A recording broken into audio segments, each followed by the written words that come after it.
Now I want to go to Newspoll with Paul Murray. Just before he joins me on set, let's have a look at what's unfolded today. Labor's primary vote has decreased to 32%, while support for the coalition has increased to 39%. The major parties are tied 50-50 on two-party preferred.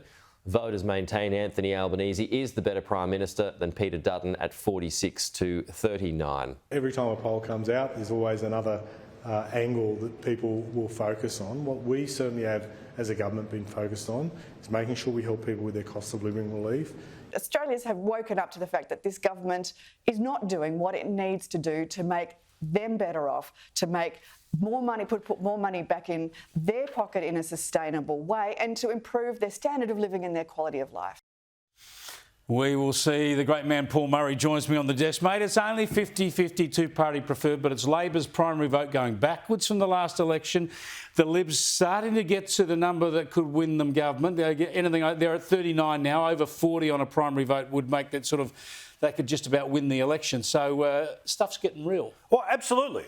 Thank you for, as always, a very kind introduction. The big asterisk, as always, is what's happening in the teal seats. Because mathematically, say that because there are people who are half watching and getting ready to run off to the umpire about our conversation. But at some point, people have to realise how close this is getting and how the conversation is nowhere near majority government. It's all about minority government and, as you've been talking about quite correctly, potentially something much more dramatic. Can I also throw in the data that came via the Channel 9 newspapers and the Resolve poll? 51% of Australians believe the Prime Minister is doing a poor or very poor job. Yeah. They are behind on the economy. The economy remains the number one issue.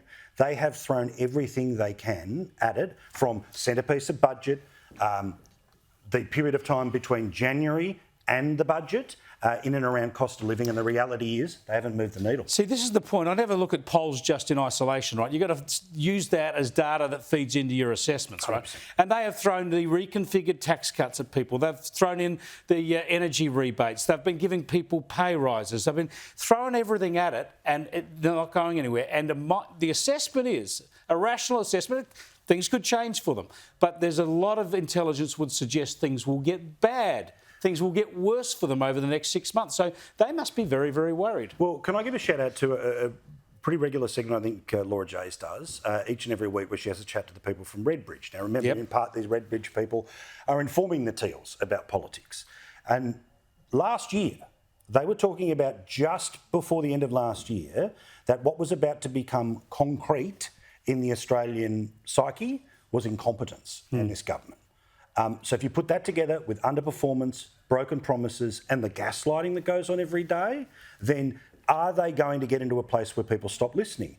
Also interesting to notice, all those people in the media that are frankly panicking and offering free advice, they wouldn't be doing that if everything was okay. Bottom line is there's enough concern and doubt about the government, and if Peter Dutton and the coalition can convince people that they're the alternative, it is game on. Well, and that's the thing. I mean, I'm always informed by politics around the world as well.